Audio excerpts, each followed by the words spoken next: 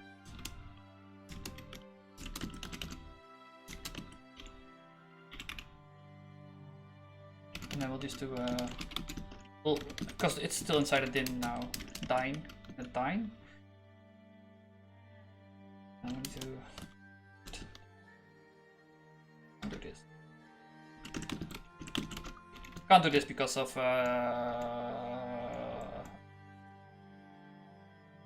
when the dollar sign is too eager to operate. This one has weaker precedence. Precedent, that's the word I'm looking. There's no DOM.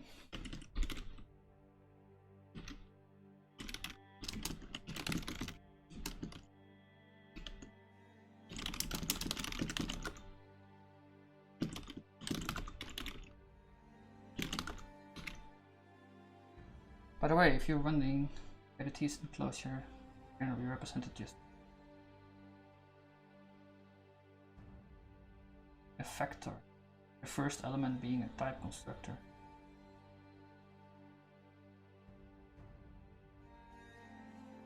Type just value.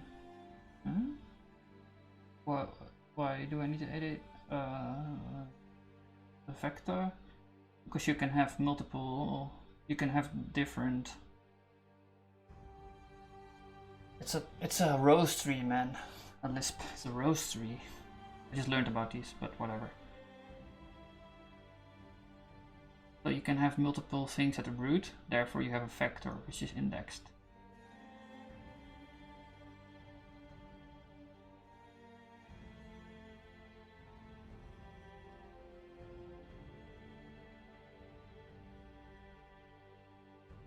Okay.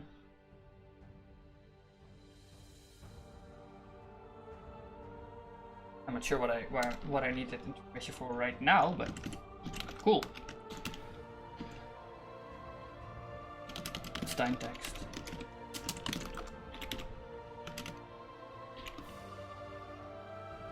This is not a text though.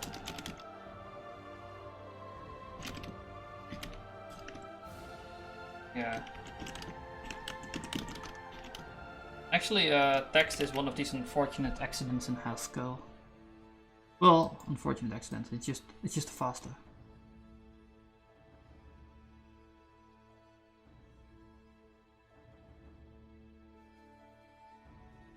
It's actually pretty intentional to use strings as a list of cars, but if we use text, we get more performance. We'll use that.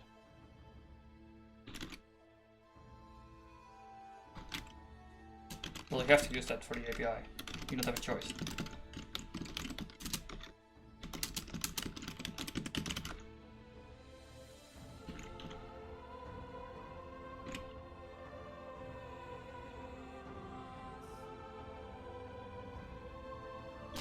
Important text.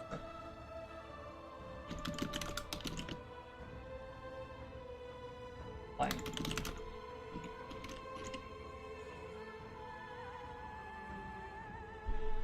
So the prefix form in vectors are easier to do with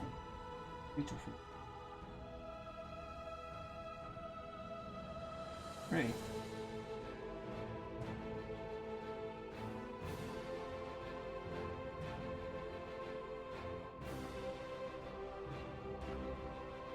I can see that.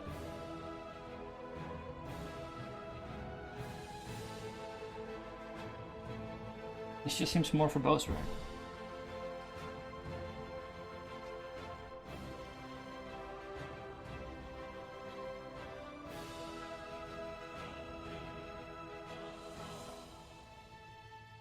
Yeah, it's less verbose.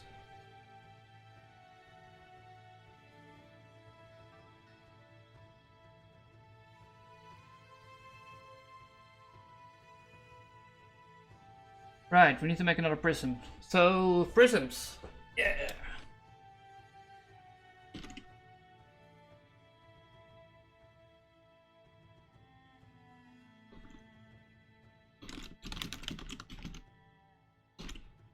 Prisms are like basically selectors on the constructor of data types. So what this will do is create functions, prepend it with Lower dash? Low dash? So minutes, success. This will be a function like prism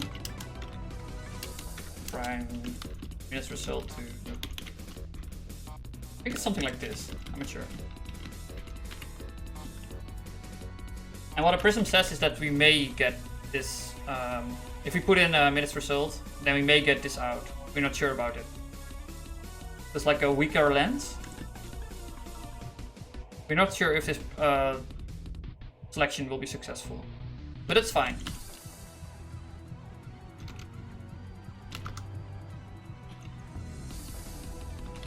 Because that's what we want. Just in case of if it's not successful, we can just. But now we can just store it in here because the traversal is also a prism. This thing basically says we want to have a list, and in case that this prism is unsuccessful, we can just ignore it. Now it works. Okay, hopefully. Maybe lying again.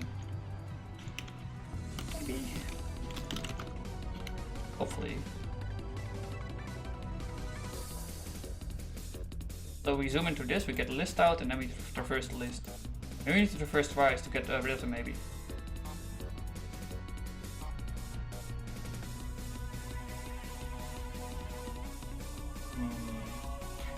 Welcome to lens.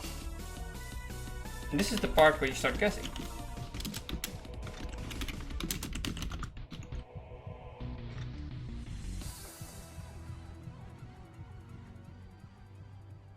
So yeah, these type errors can get a bit overwhelming.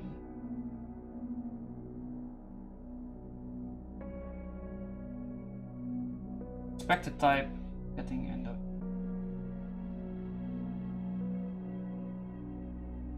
I think I maybe need to traverse first.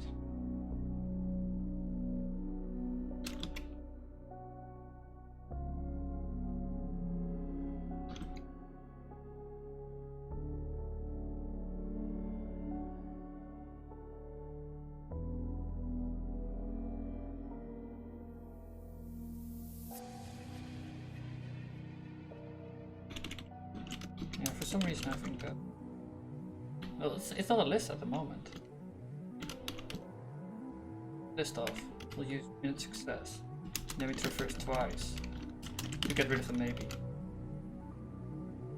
I'll use the function to zoom into it.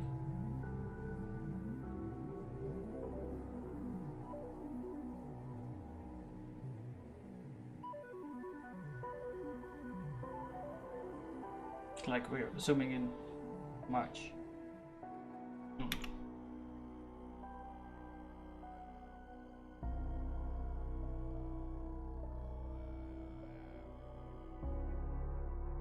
Just get one result. You can fmap pure into it and that will work. Seems dumb. Let's do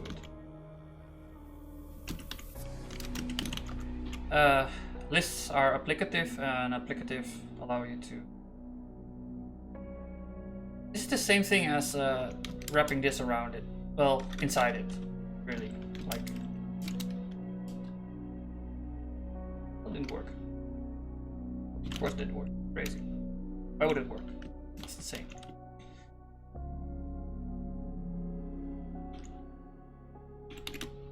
No, I think we need to traverse. No. Maybe.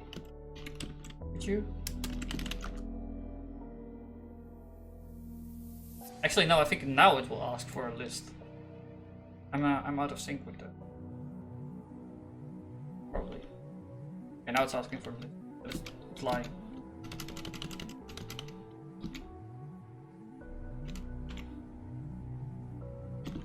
Let's do this. I think this is pretty close.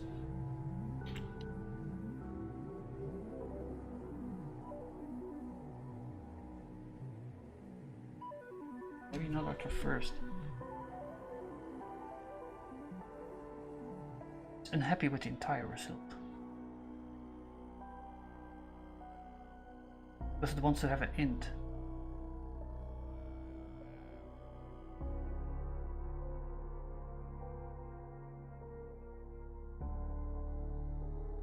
Hmm.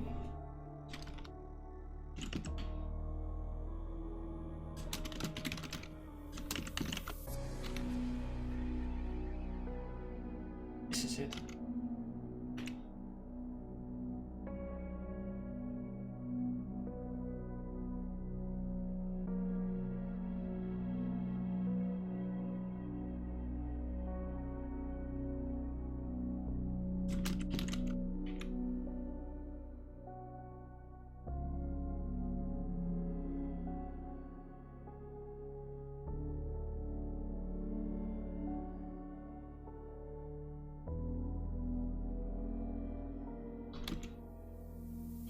Yeah, I'm just guessing.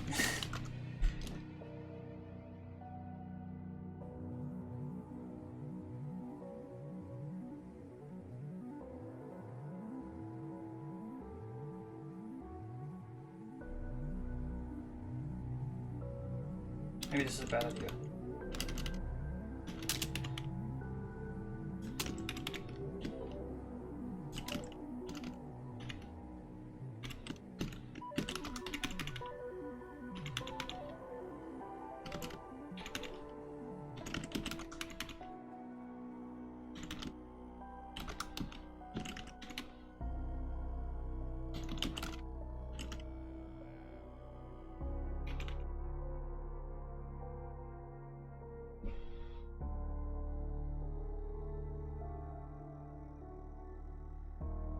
Supposed to be easy, right? Yeah. I'm going too deep. I need to add type signatures. It doesn't know what's going on.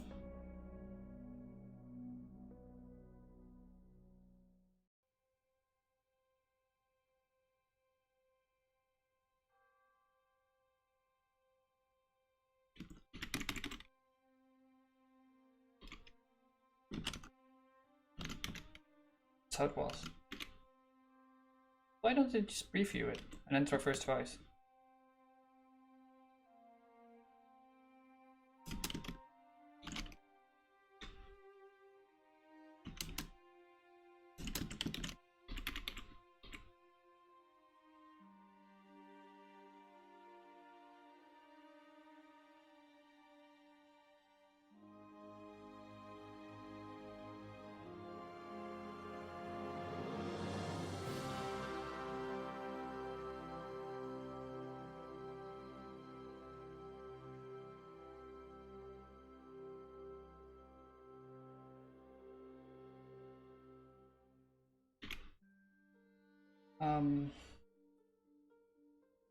Well, yeah, you could do that. But I just want to go do this quickly. Like, it would be the right thing to do.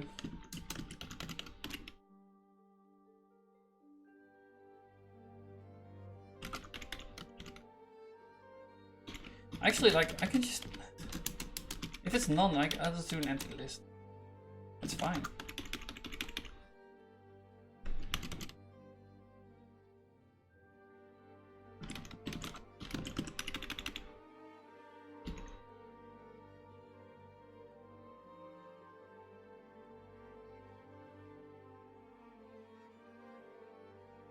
Well, you could also like sprinkle some magic around and then hope it works.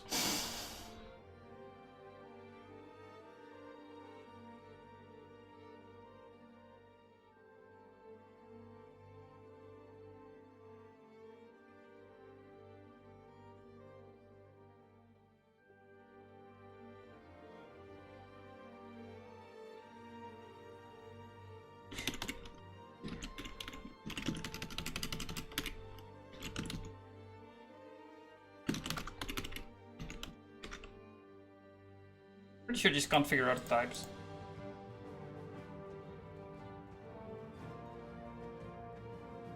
This is from maybe.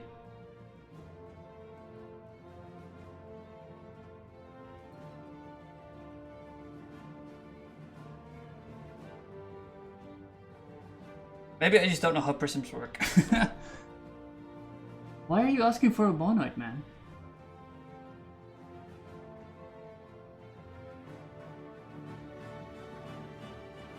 Minutes work is misspelled. That's a good point.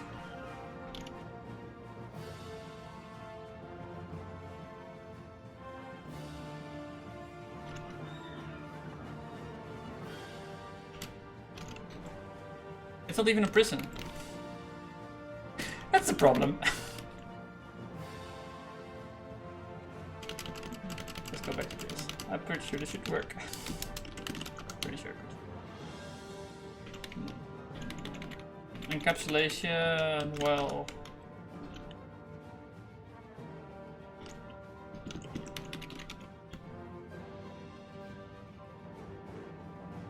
Yeah, this functions right. What should I encapsulate? You mean like the...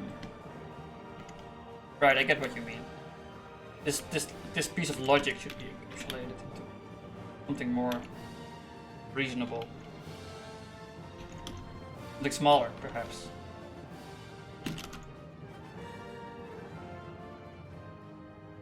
It's a work in progress, man. But I agree with you, yeah.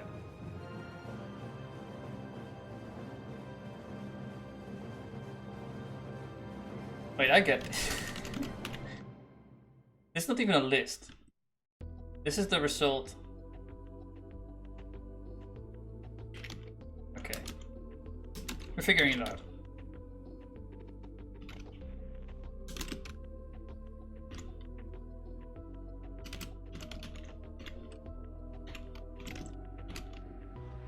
It wasn't the same type. I was expecting a list, even though this was not. It was the minutes result thing.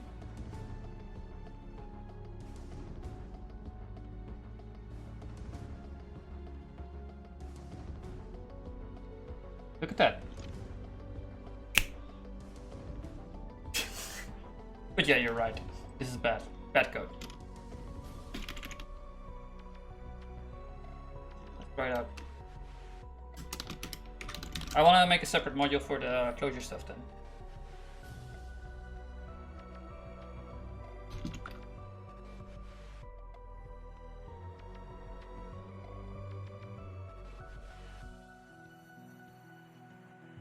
I mean, if you look at it like this, okay.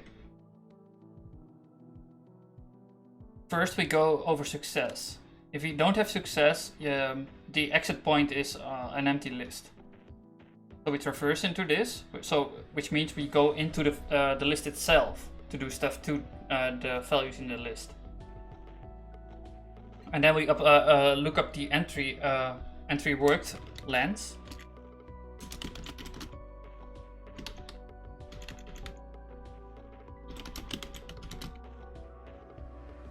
Which is a maybe. So we can also traverse over maybe to make it another list, right? Because we're using the toList alpha, it will become a list, and it will flatten it to the list. And then we wrap the minutes worked value into its underlying type. So that's an int. These steps individually are not hard, I believe. And we sum over everything, we show it, and we pack it. It's just toString. And this little bit is to get into the dynamic, because we're dealing with time.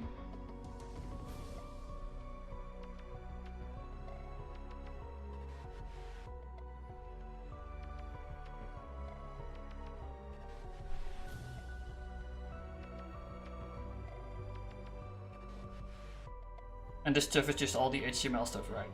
Pretty... I mean, I think that's pretty... Like, if you're familiar with HTML at least, it's obvious. But if you're not, then yeah, you're right. Looks like a lot of stuff going on.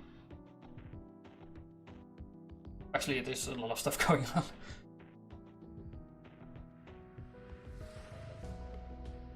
Yeah, it is. Right.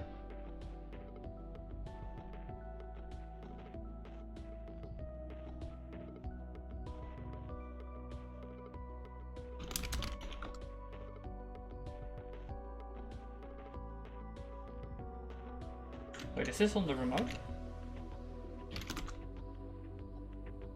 No.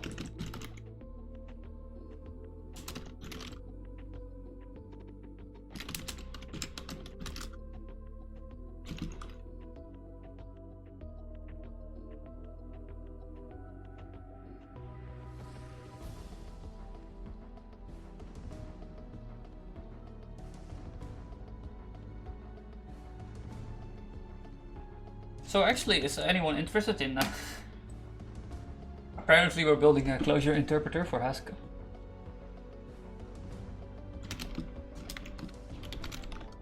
Maybe I'll also push this out as a library then or something.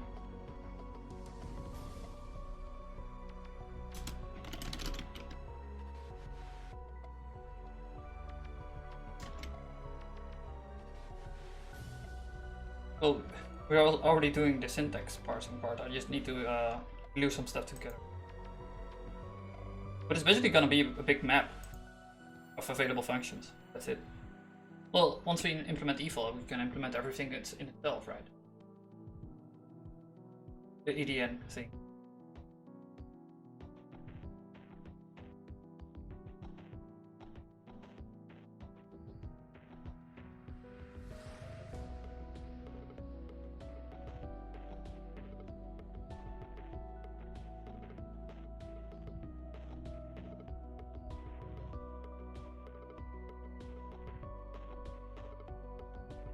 I really like the simplicity.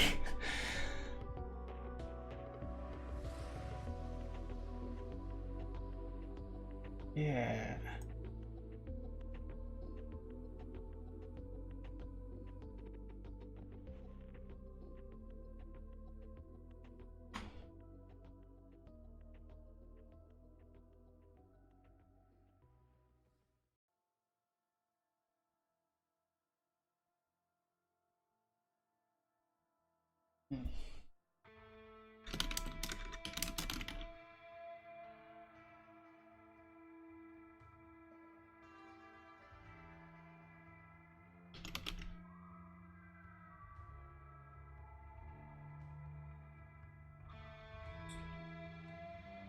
Yeah, yesterday we fixed this stuff. What's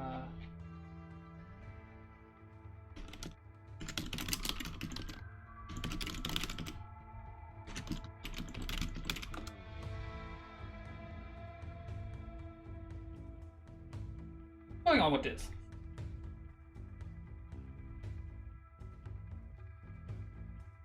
Who's back? Actually, I like it. What? Am I blocking stuff? No.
Hours.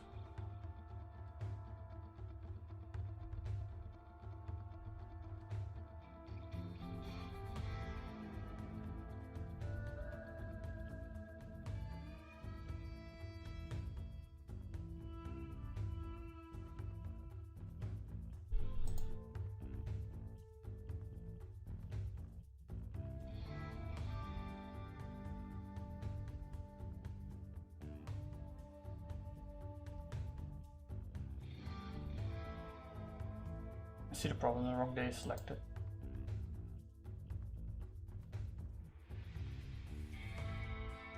No.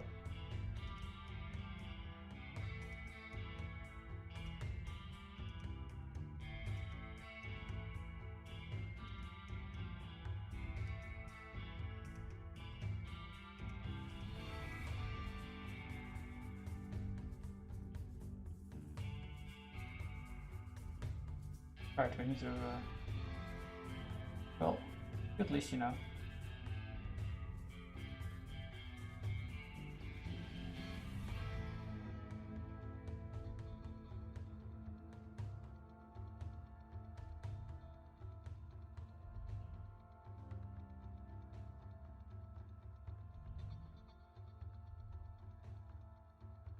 From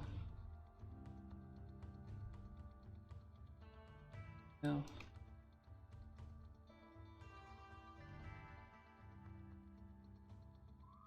Wrong way around.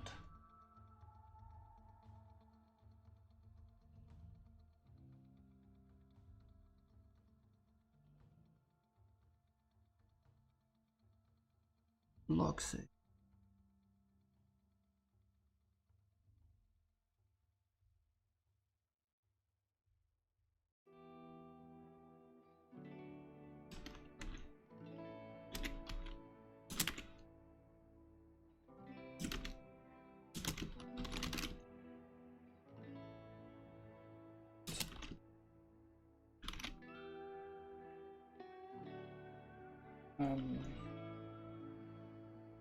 So I'm not getting any results from the backend.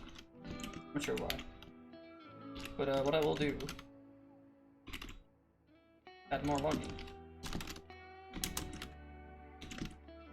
Ripples are actually ideal for this.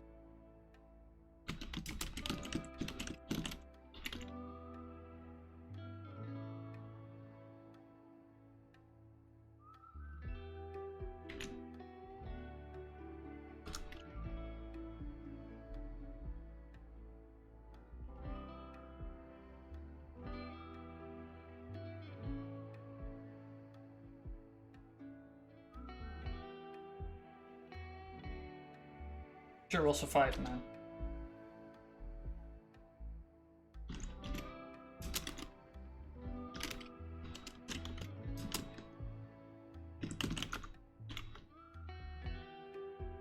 Yeah, one on this permit.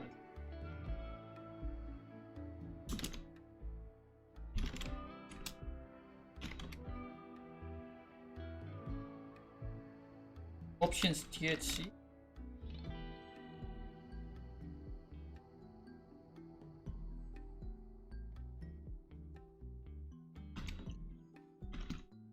No.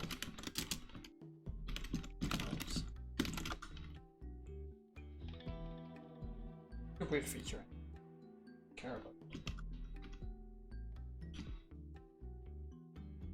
Well, I suppose if you type safe language, you always need to make sure that all types are inhabited in the right manner.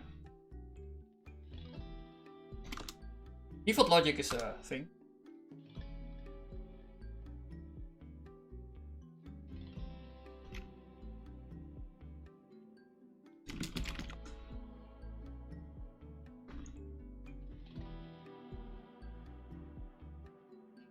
Logic.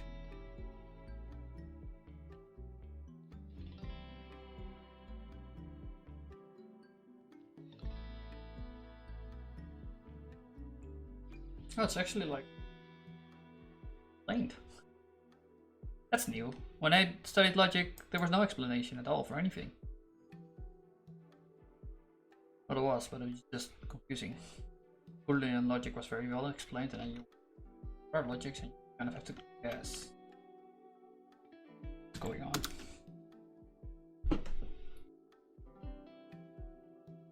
Oh.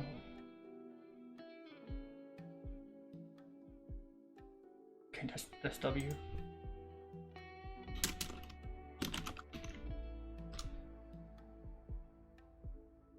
No? Hasn't sent yet.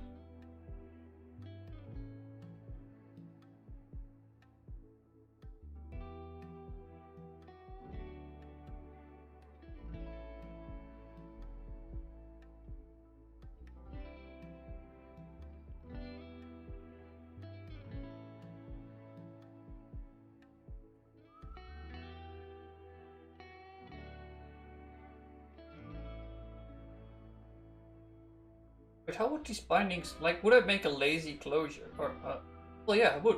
Would I? No, because I parsed the script and and ask for the result.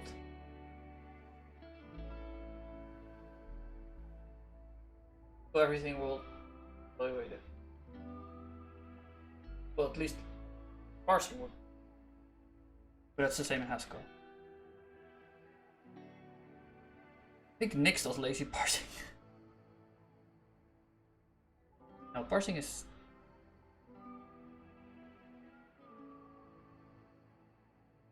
this is a patient would help.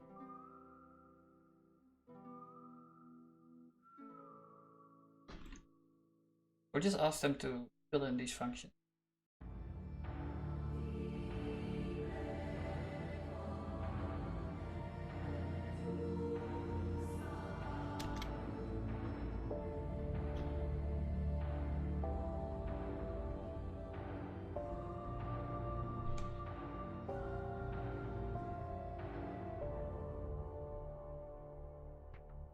And we clear the data.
Minutes worked. It's flipped. But I dreamt about this.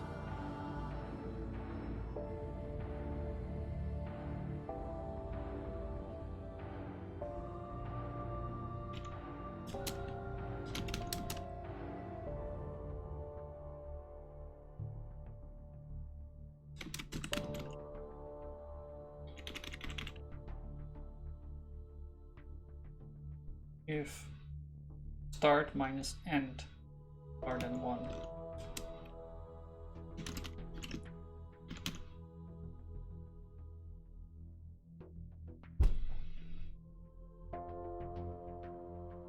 So this is one if expressionless, which is the structure on the result. So whenever we ask for start, we will start evaluating this expression. And this is done whenever you ask for range. Well, actually we'll ask for start first, so.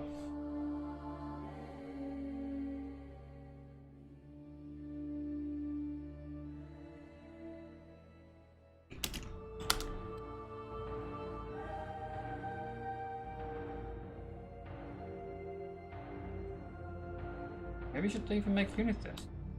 Kind of a slow process. So.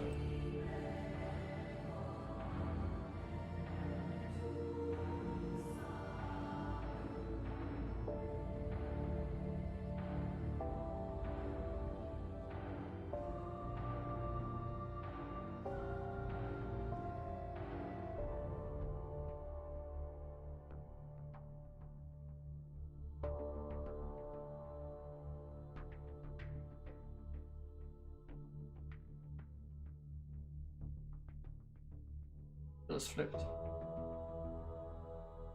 The start should be the smaller of the data. That's the beginning. The end is the bigger one.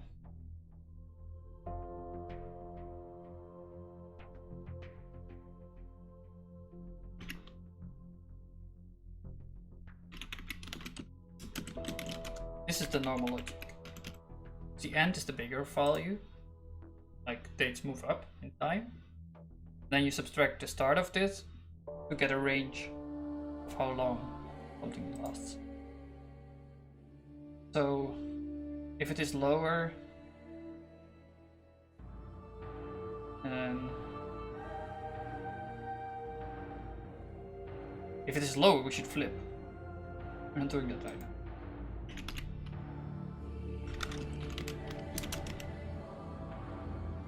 Because then start is bigger.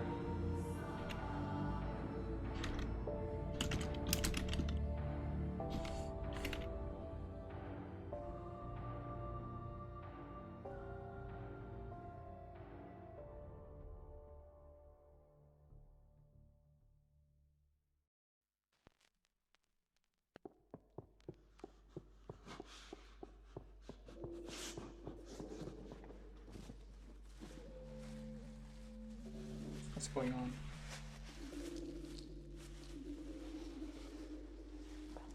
Delete this one.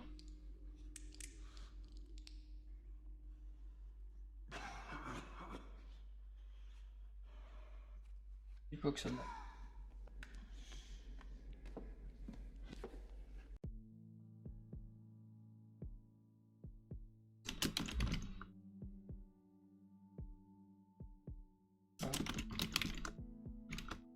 no, I can't play his music.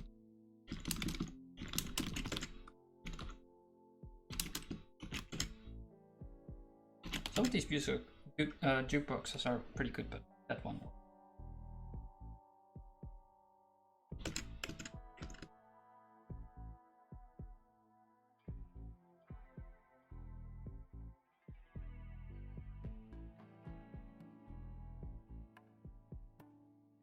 Go.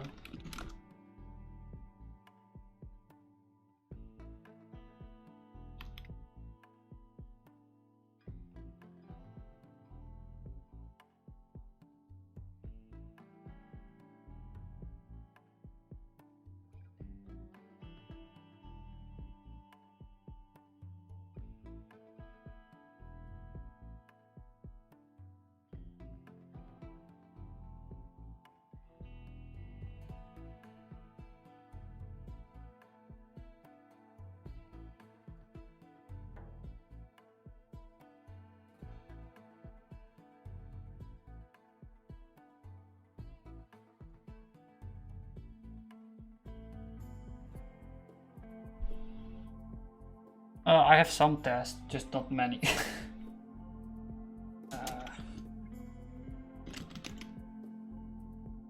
Actually, for payment, for example, I have many. Where it goes wrong.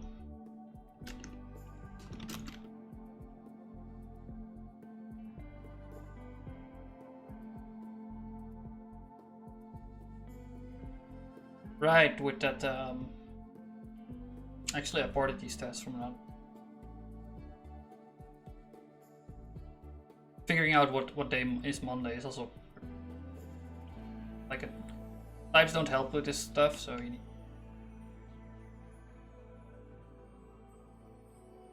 But usually just for complicated stuff or for respect. Right. Also more payment stuff. Right. Just if I get afraid, I write test. But no. Mostly no. Would I write test, man? That doesn't give me any profit. But to say, like, I would rather add more features for clients to make my product more attractive, or basically fix bugs.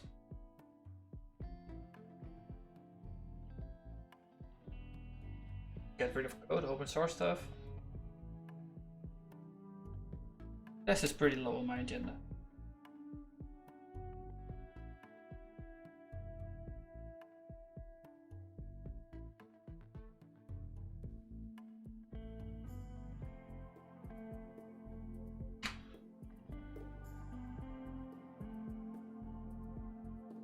Yeah, these are the tests.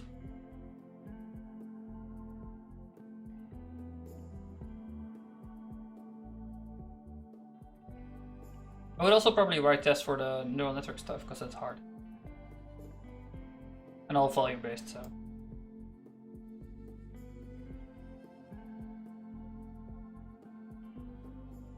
Actually, I could make many tests with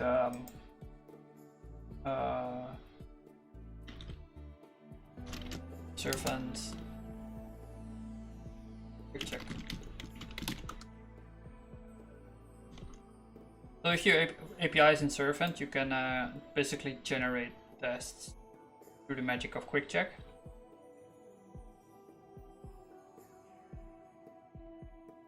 And the only thing you need to do is assert some predicates about your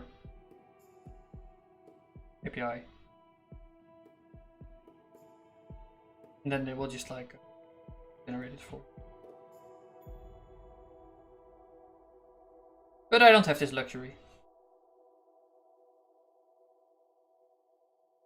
Yeah.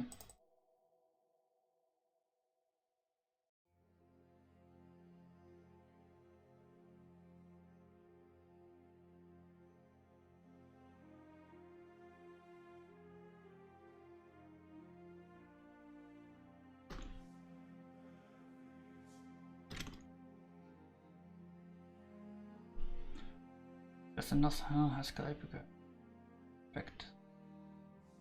Really? That's really interesting.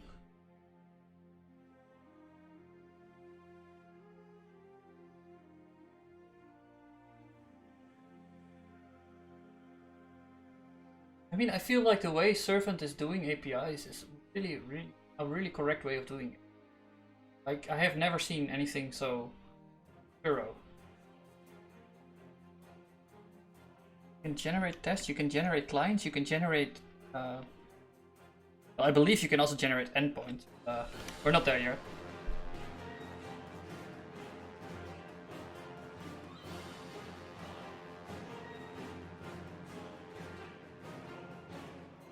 You can even generate a CLI, you know that?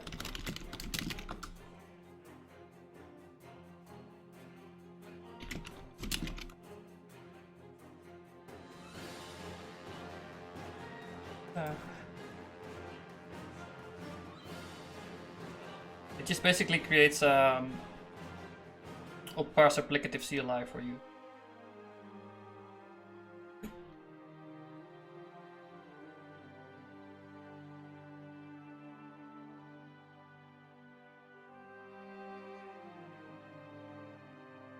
And it also does the client generation for Reflex, so everywhere.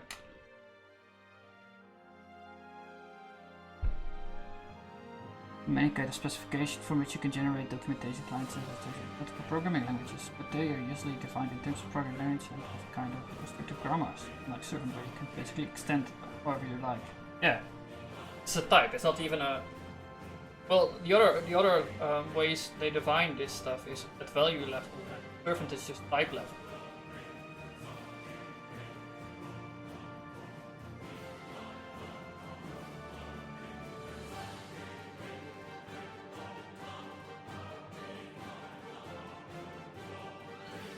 You can also generate, like, I'm not sure if it is for Clojure, but it's for PureScript, right? You can create endpoints for PureScript in Servant.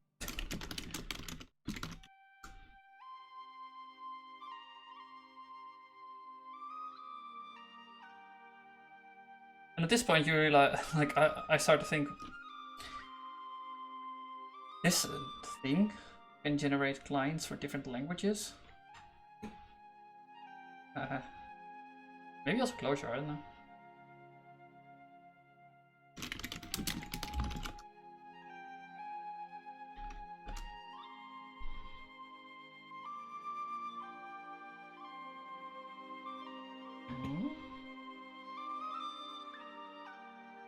This is something else, I think.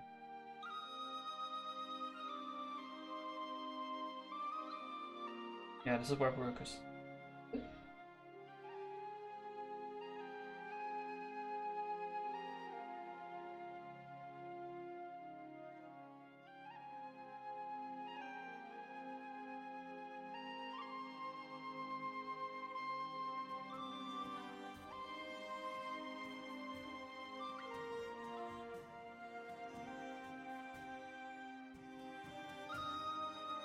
Oh, he called it Servant, so that's unfortunate. Oh, it's even earlier than Servant, maybe.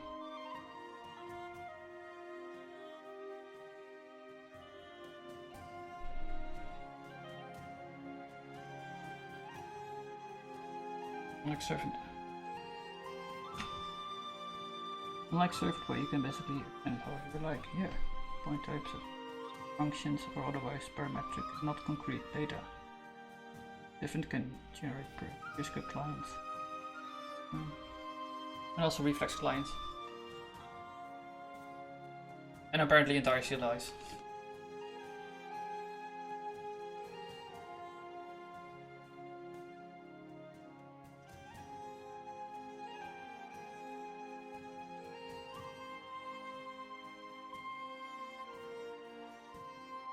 I should write tests for this now. Piece of logic where I flip it. Bit weird though. That should just work because it's using the other code.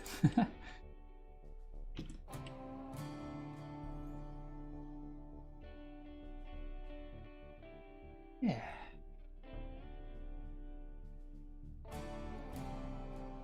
Maybe the day range is wrong or something. Did I reboot it?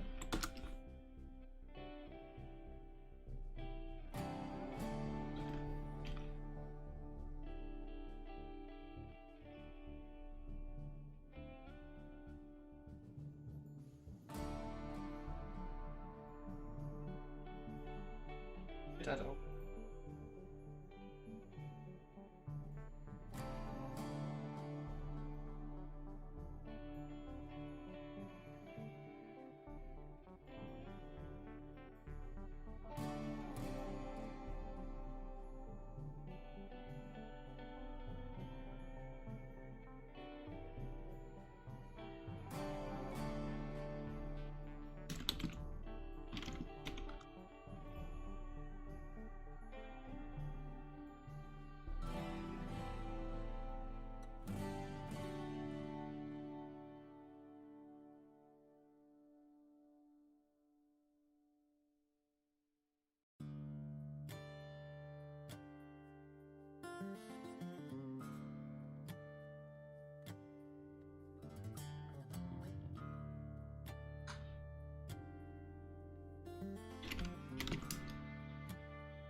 I want to have responsive help. Like I want to make it hide more eagerly.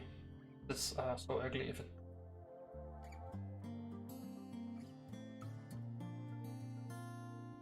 I'm a weak programmer. I care about layout.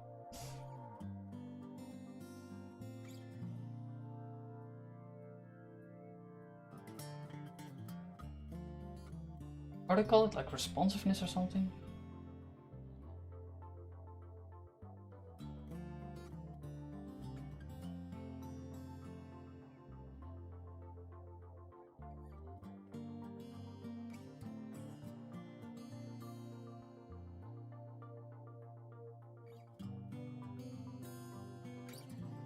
Sizes, that's the thing.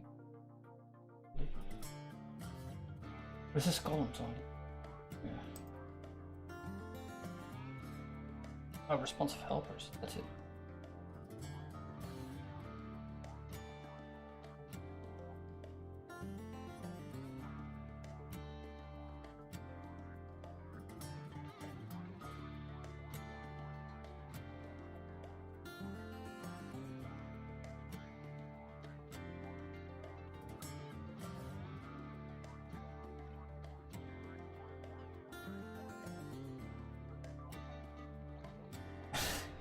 The wrong way around, man.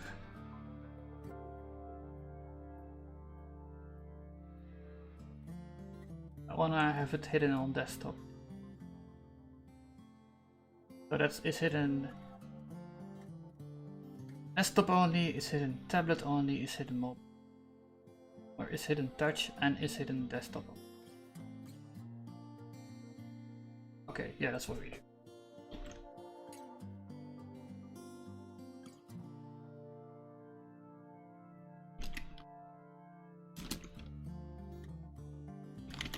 Probably just edit it directly.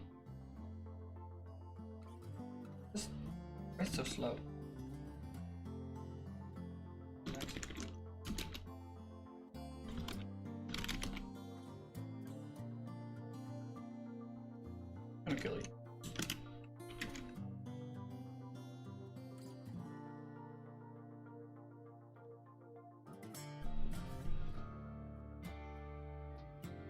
In Clojure, we like to represent APIs as data as well. And actually use generate document and etc. Because you see a clean ecosystem around this servant has. Well, the thing servant does is. Well, actually, I'm not really sure why. Well, I have a suspicion, but I'm not sure if it's the case. Like, if you represent it as type, you can't really cheat or anything.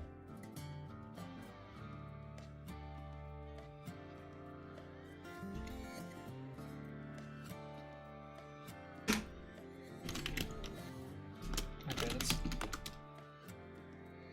Yeah, I'm an authority on servant. Yay. But if you look at what it is, it's just a data. There's no inhabitant. It has a bunch of instances, but that's about it.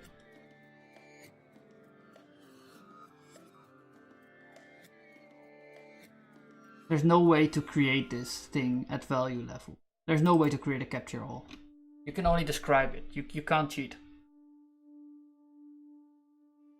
So this is very rigorous in the descriptive approach of APIs.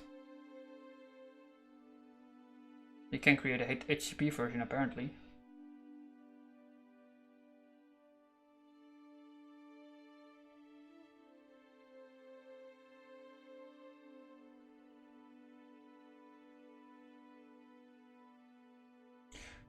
And if you use like a servant, if you create an endpoint, which is a get,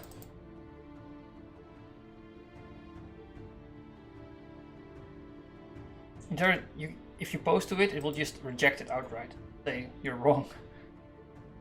You can create these.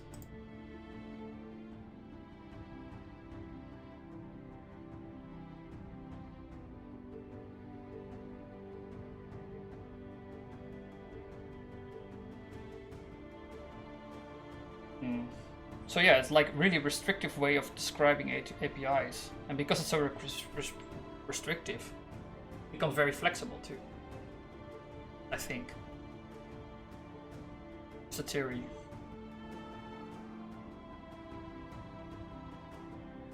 For the functionality you have in other languages as well, being able to write back for an API.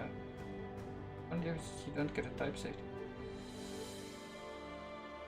Yeah, you can do this in Clojure. I mean, you can just use functions, right?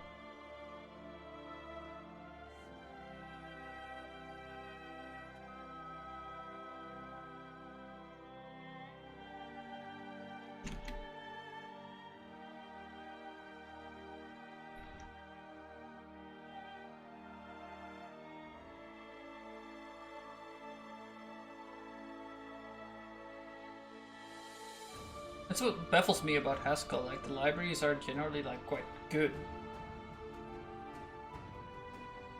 But you could also make good libraries in other languages, so why? Why like that? Does language really have that much of an effect?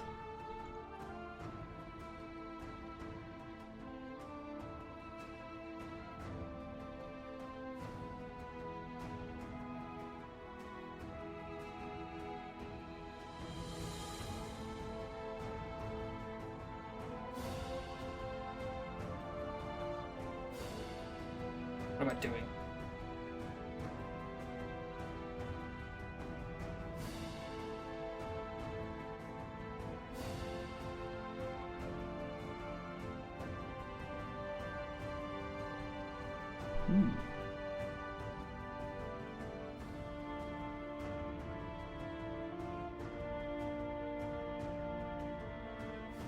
A ring routing API with input and output queries using data specs.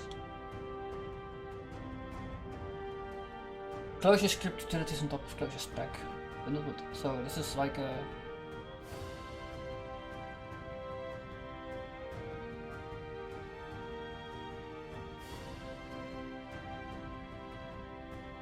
This is a testing thing, right?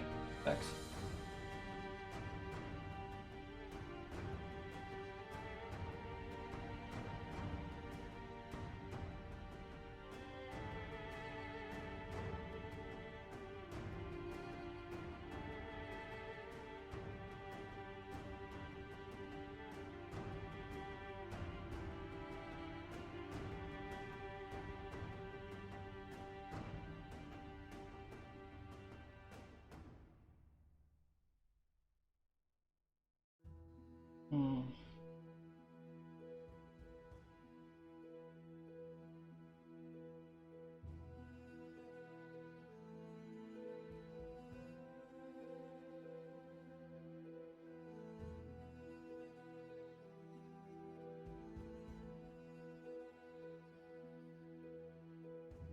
What's this syntax?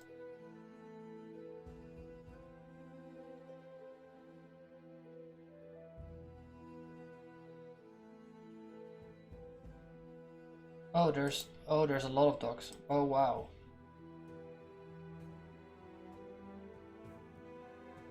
Do you have like a package or something for closure?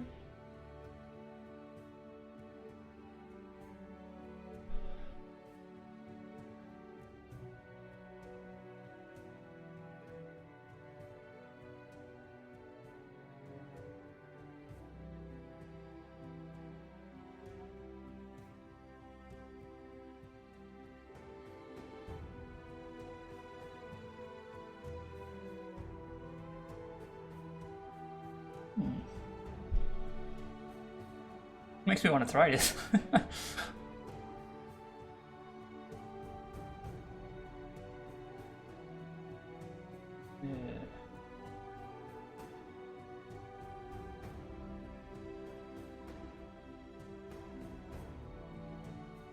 How much is there like a closure kernel?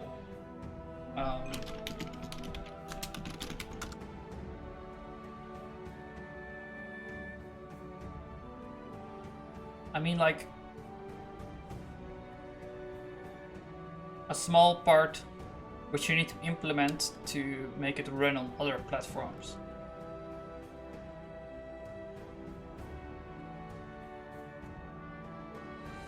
For example, on the JVM, Closure has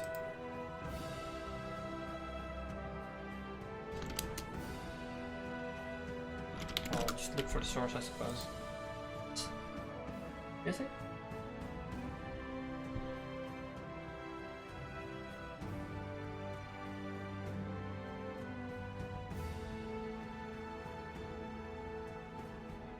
This is not assembly. What is this XML? What's going on, man? Okay, so this is the Closure standard library, I suppose.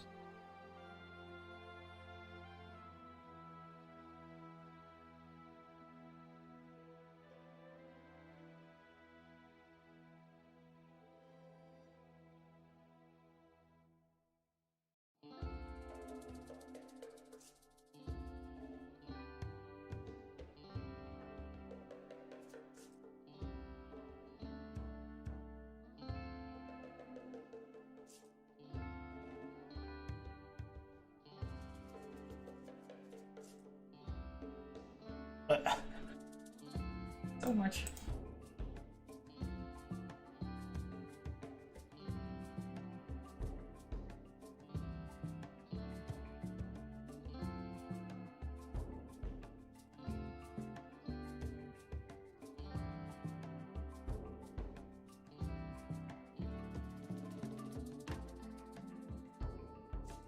Just need to know. Basically, Prelude is a default. Java, although there was an effort in re-implement closure in closure. Yeah, that's what I mean. Like if it had a closure in closure, it would be neat. You have a running closure, then you get another closure. But it hasn't made it into core. Like PyPy, right? Python and Python.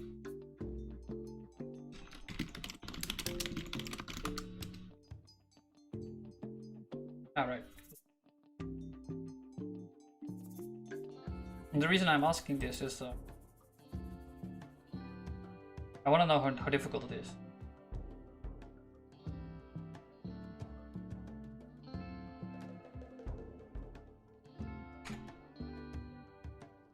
I wouldn't expect a Lisp to be hard.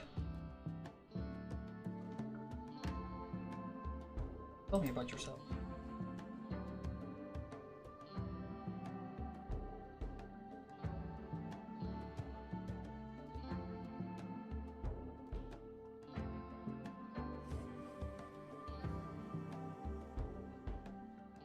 This seems pretty crucial, man. Oh yeah, just a small little thing about primitive boxing and unboxing. Don't worry about it. Like,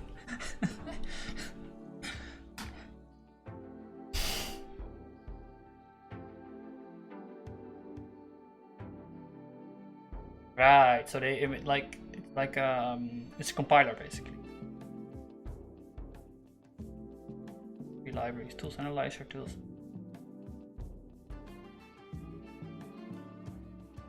I'm not asking about the closure, I'm asking about the runtime. I mean, I'm not asking about for a compiler. Pretty simple.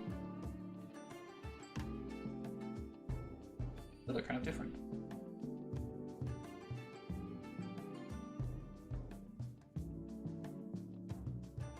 Closure runtime is a compiler. I see. Yeah. A runtime is a compiler. It's my.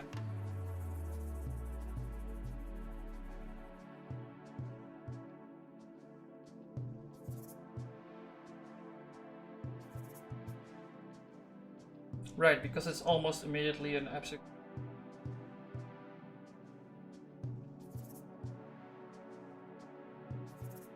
The only interesting part is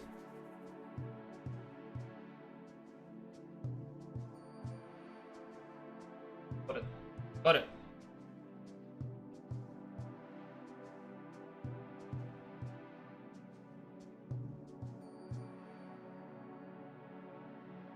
Yeah, that's like a Lisp hallmark, right? You can evolve stuff.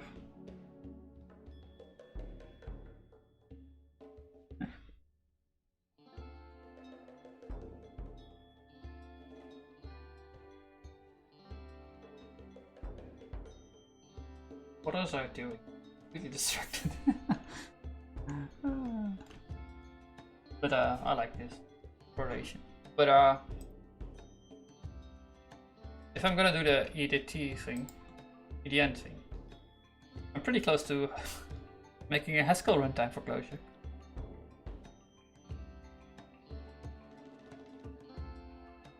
In JavaScript. It won't be fast, but that's fine.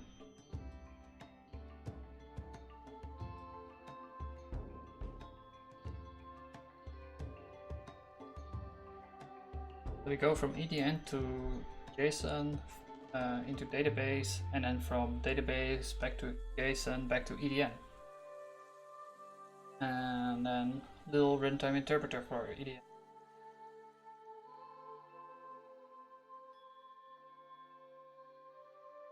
Seems completely reasonable.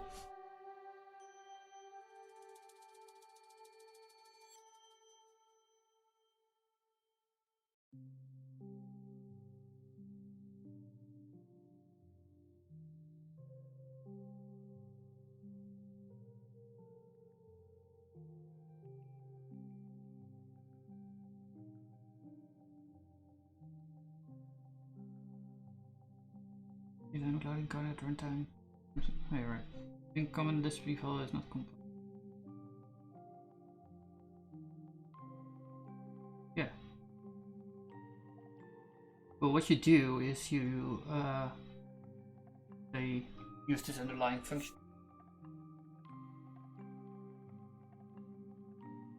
This is what I got. But it allows you to maybe do some code in between of the like the thing you're evaluating. Anyway, I'm gonna eat now. Probably gonna write unit test. What I was doing.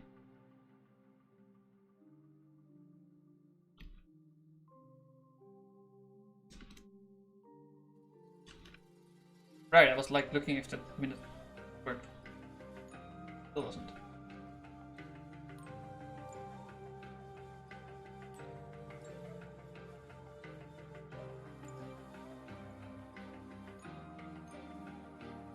No contents at all. Let's quickly do it again.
By the way.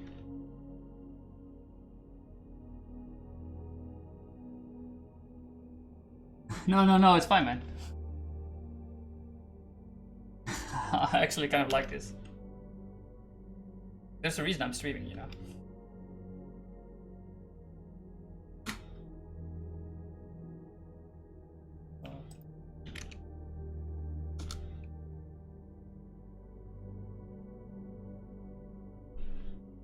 Close your core type versus Haskell.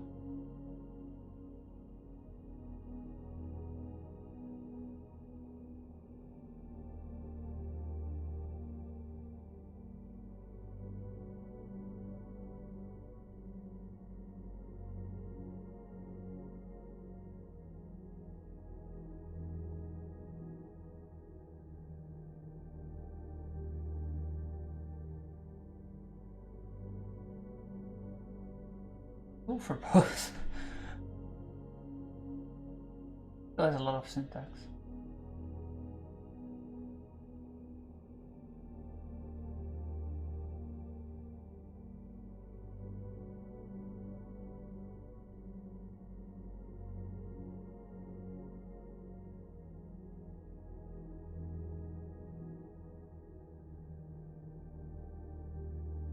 What about extra function definition?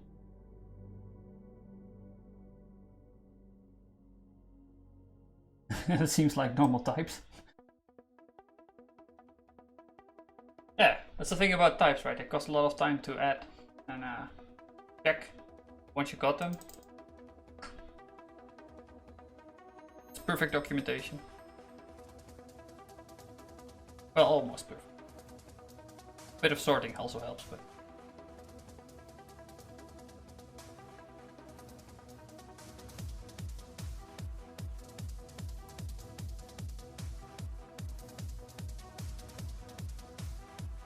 Checking us.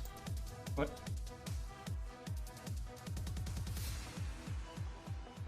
Module or default checkiness in my editor to check it. Types as I develop. For me, this demonstrates two things: Haskell, multi language, whatever that means. Actually, like Clojure is much closer to being a Lisp. It's much closer to being math than Haskell.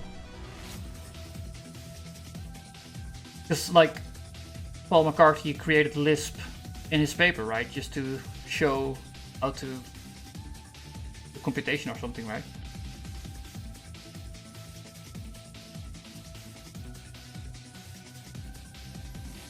All about paying now for gain later.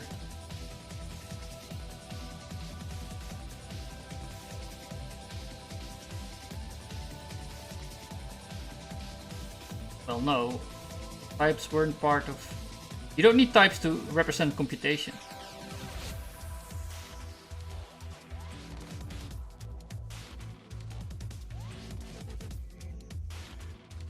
That's just always with types.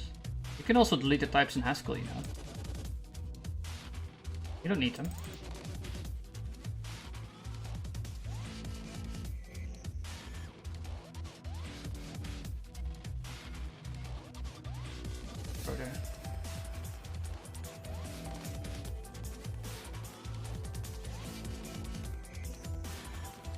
Yeah, he's saying that.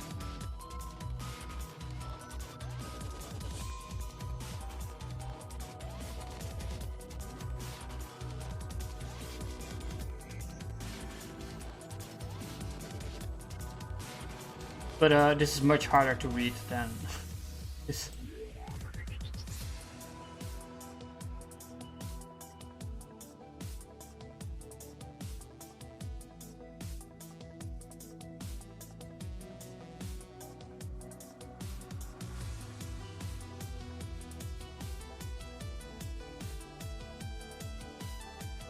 He's also using some.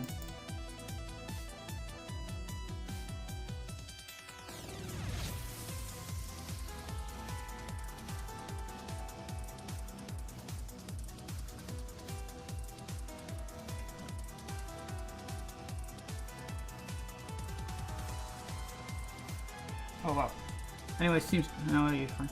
Not distracting, man. It's fun. So there's macros that produce syntax. And also, if you're not used to parentheses, it gets easier to read after a week. Yeah. But you know, I also like switching syntax is always a bit difficult. But you know, I have my Emacs config.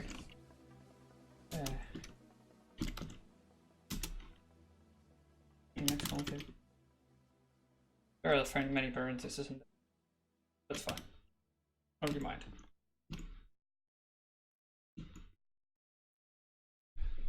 Using quartet typed enclosure land because the benefits seem to be limited from what people have observed, and less strict type systems like spec schema are used commonly nowadays.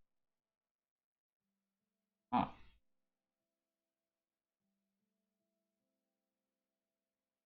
Yeah, well, you know, you gotta try out different things in different languages. Maybe type's not for I mean, I'm not sure about this either because it's just so.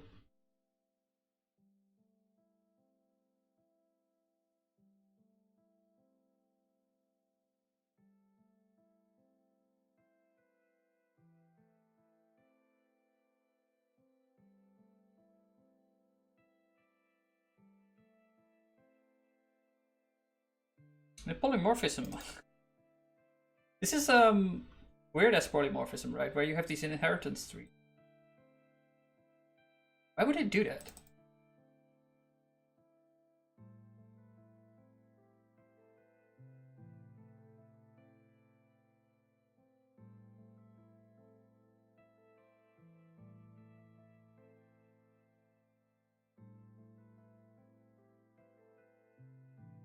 Well, I suppose enclosure is always polymorph.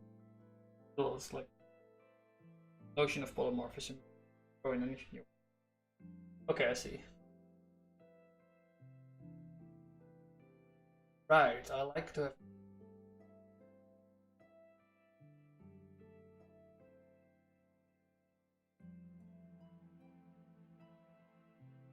But yeah, food first. Food first. We're gonna finish implementing. Well, hopefully make this thing run, and then I think it's mostly done. And then we'll add like a little closure interval. But that will be tonight.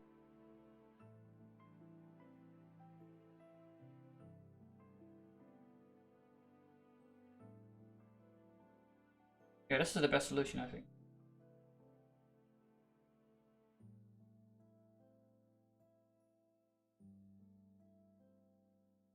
Maybe also add like jump to.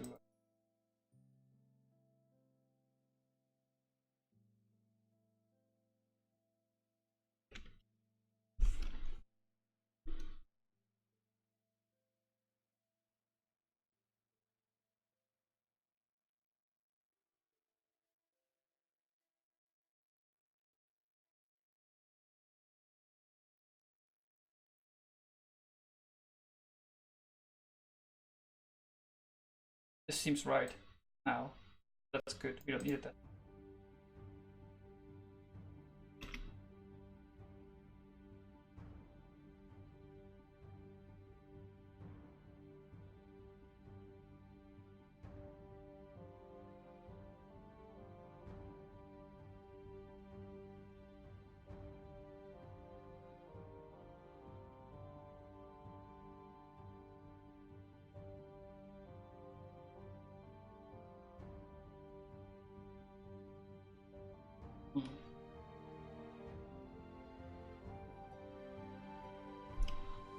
They're kind of similar, like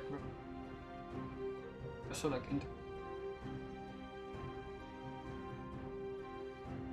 yeah, that first trait is basically type classes, right? And similarly, onto how you have a string in Haskell, have generic representation.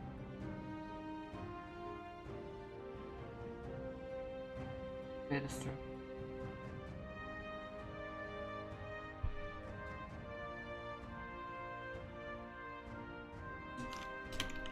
You don't mean the generic thing, right?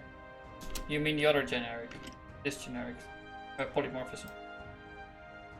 Just like A type variable.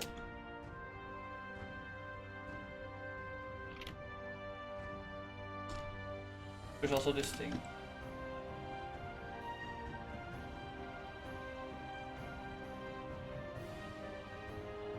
Which is magic.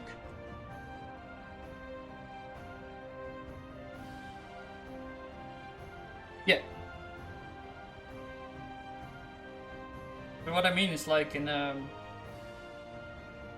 Java land at least, you have this like class hierarchy.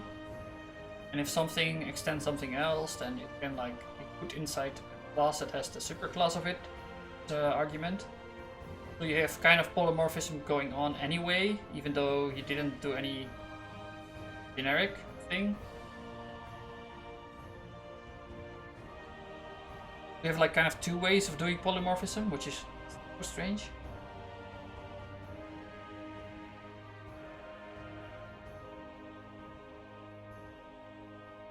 You don't need those at all. It doesn't exist in closure. No type arc. Oh, that's nice. That's nice. You can create in Java interfaces and classes though if you're interrupted. Yeah. Yeah. That's good. There's a lot of Java stuff. A lot of Java stuff. The game engine thing. The GDX. Are they still developing that? I like that one. Still alive?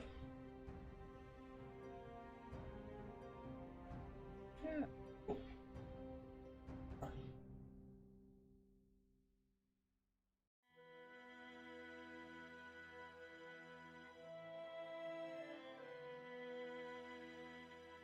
It's good for 2D games.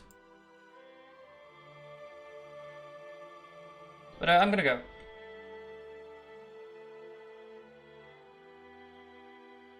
Alright, maybe do another raid then. Yeah, see you later, Lumi. Was fun. Yeah, actually I'll be streaming tonight again if you have time.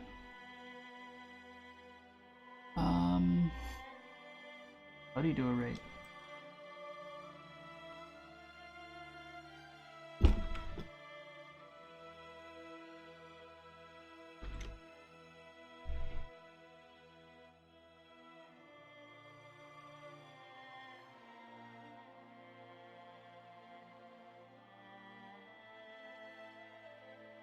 Do we have like any functional programming?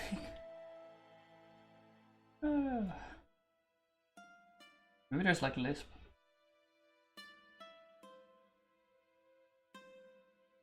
Like last time I raided someone and he was having a break. That was amazing.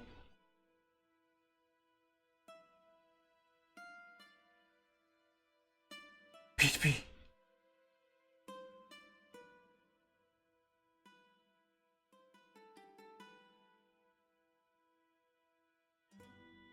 Oh, whatever. I'm just gonna end it. Goodbye.